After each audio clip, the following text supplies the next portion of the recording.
احسن boxer بدبخت ملعون ولد و زنا لعین نے جو مغلظات اور زبان استعمال کر کے امام زمانہ عجل اللہ شریف کی شان میں بدترین گستاخی کی ہے، وہ کلمات اس بدبخت کے کافر ہونے کی صریح دلیل ہیں۔ صاحبان اثر و رسوخ، سوشل میڈیا، صارفین، علماء کرام، طلاب عزیز اور ملت کے اکابرین اپنی اپنی بساط کے مطابق اس حرام زادے کی بکواسات کے خلاف اقدام کریں اور اپنی آواز بلند کریں۔ اس نطفہ ناتحقیق احسن باکسر کے خلاف آواز اٹھائی جائے۔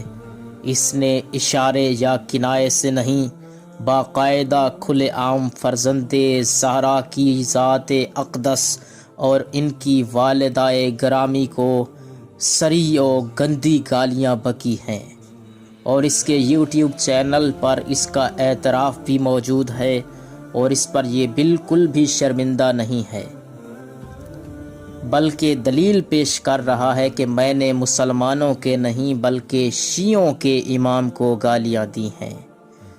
کیا اس گھٹیا منطق کا کوئی جواز ہے؟ کل کوئی بدبخت لعین اٹھ کر حضرت عیسیٰ علیہ السلام کو معاذ اللہ گالیاں دے کر کہے کہ میں نے عیسائیوں کے عیسیٰ کو گالیاں دی ہیں، نہ کہ مسلمانوں کے عیسیٰ کو، کیا اس گھٹیا منطق کو مان لیا جائے گا؟ اس ملعون اعظم کے خلاف سوشل میڈیا پر بھرپور آواز اٹھائی جائے اور اس کو قانون کے دائرے میں کیفر کردار تک پہنچایا جائے۔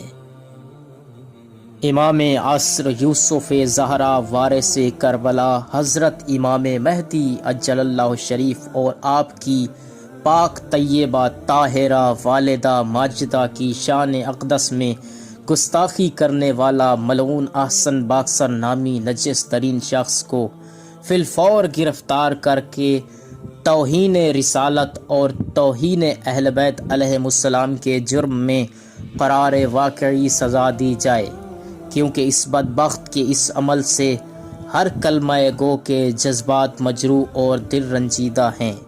یہ گھناؤنا عمل ہر لحاظ سے ناقابل برداشت ہے، اس کی جتنی مذمت کی جائے کم ہے۔ ہر شیعہ و سنی کے نزدیک قیام امام مہدی آخر الزمان عجل اللہ شریف کی ذات اقدس ایک مسلمہ عقیدہ ہے۔ والسلام علیکم ورحمۃ اللہ وبرکاتہ۔